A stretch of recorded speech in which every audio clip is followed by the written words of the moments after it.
Here's how to get older without getting better. Keep relearning the same lesson. If you keep making the same mistake over and over, the mistake isn't the problem. You are. So I define learning by same condition, new behavior. And so when you go to a video game and you battle through the level and you battle the boss, if you keep doing the same thing to the boss and you keep losing, then you have not learned because you have the same condition and the same behavior. And so I often say that, like, for anyone who's listening to this podcast, if the goal is to get better and you're like, man, I really want to learn something from this podcast. If you listen to this podcast and then you're in the same exact conditions as you were before, and then you do not change your behavior, you learned nothing. And so using that definition has at least allowed me to change my behavior faster, which then goes into rate of learning, which I define as intelligence. And so a lot of people are like, man, he's so smart, but he just doesn't. It's like, well, then if he doesn't change his behavior and he's in the same conditions, he's a dummy. He's not that smart. And so if you are trying to battle the same boss over and over again, and you don't change what you're doing, and the boss keeps beating you, then it's not the game's problem. It's your problem. You are the problem. And I think that's like if you continue, I talked about, obviously I talk to a lot of entrepreneurs, but I usually do this when I have a crowd. I just say, like, hey, raise your hand if you work all the hours of the day. And a lot, most of the crowd raised their hand. I say, okay, who here has been stuck at the same revenue level for 6 months or more? And then I say, keep the hands up. And like, honestly, most of the time the same hands are raised. I say, you're doing the wrong shit. Like, if you put all your inputs and the outputs haven't changed, then you have the same condition and the same behavior. And so you have learned nothing. And so that has always just been my reframe. And so over time, if you're moving up in entrepreneurship, you're moving up in career, your behavior should change because it means you've learned. Exposure to information isn't learning. Great TLDR. Yes. It's true. Yeah. It's true. And it's the same with memory. It's literally the way that memory works. The best way to work out how the human memory system works is repeated recall, not repeated exposure, right? You have to drag it out of memory and use it, not just see it a million times. And this is kind of the same thing with the lesson.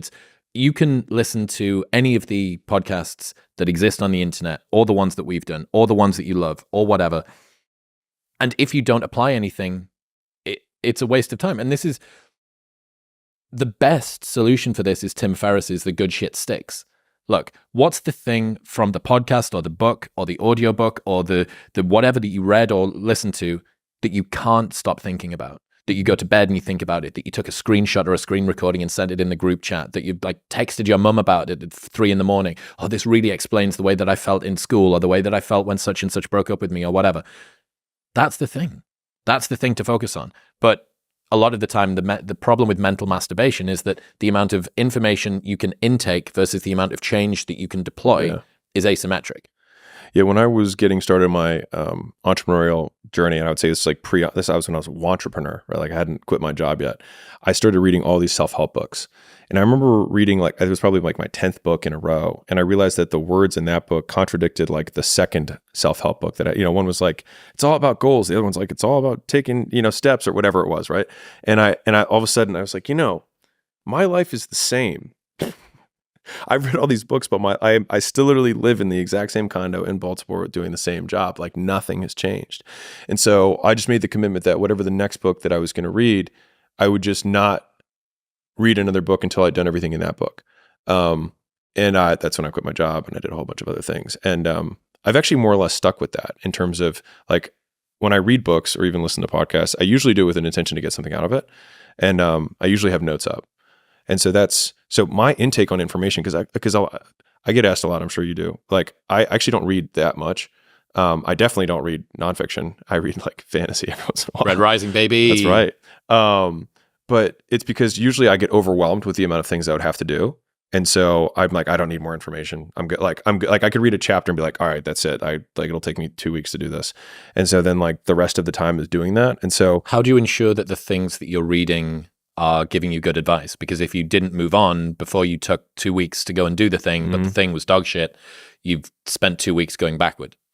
So I would probably, I would make the argument that I wouldn't have gone backwards because I would have gained the experience. And so I would have more context to know what the second thing was going to be. And that's just kind of like the trial by fire, learning through iteration. And I think I tend to do more of that.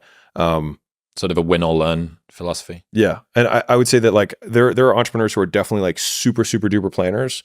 And there are entrepreneurs who are more like, let's just move and break shit and we'll figure it out. I tend to be really this on the micro in terms of like move shit and break, like we'll figure it out as we go. And I just tend to be a planner only in the big, like very grand, like what do I really want to do in 10 years? But the majority of the time it's like, let's see.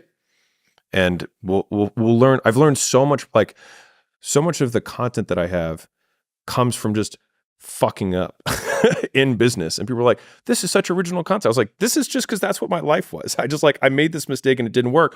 But I said this one thing one time and then all these people bought and I was like, ooh, how do I do that again?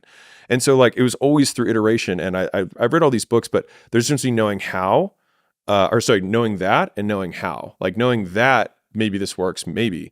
But once you do it, it's a different type of learning where, at least for me, it's been that way. You could read 100 books on sales, but when you take your first cold call, all of that goes out the window because you actually have to sell.